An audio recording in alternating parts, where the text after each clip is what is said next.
अनेक पक्ष फिरून आलेल्या अनिल देसाईंचा माण तालुक्यात गाजावाजा करून अजित पवारांच्या राष्ट्रवादीत पक्षप्रवेशाचा कार्यक्रम झाला. पण शेवटी शोभेचा झेंडा मात्र राष्ट्रवादीच्या शरद पवार गटाचे नेते प्रभाकर देशमुख यांच्या नावावरच फडकला.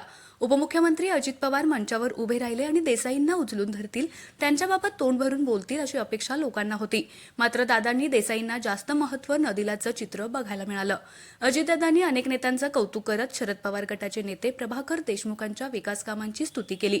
देशमुखांसारखी रत्ने माण तालुक्याला लाभली, त्यांच्याकडून आदर्श घेतला पाहिजे असं अजितदादा म्हणाले. त्यामुळे खर्च मात्र झाला देसाईंचा. बॅनर, पोस्टर, खुर्च्या, पाणी, बिस्किट, डीजे सगळं झालं, पण टाळ्या आणि कौतुक मिळालं प्रभाकर देशमुखांना. त्यामुळे माण तालुक्यातील लोकांमध्ये चर्चा रंगली आहे की अजित पवारांनी देसाईंना त्यांची जागा दाखवून दिली. कारण ज्या देसाईंनी विधानसभेला प्रभाकर देशमुख यांना तिकीट मिळू नये म्हणून प्रयत्न केले, त्याच देशमुखांचं कौतुक अजित पवारांनी देसाईंच्या पक्षप्रवेशात केलं. आमचे देशमुख त्यांनी देखील एक चांगल्या पद्धतीने लोधावडे ह्या गावाला नंबर 1 गाव करण्याचा प्रयत्न केला.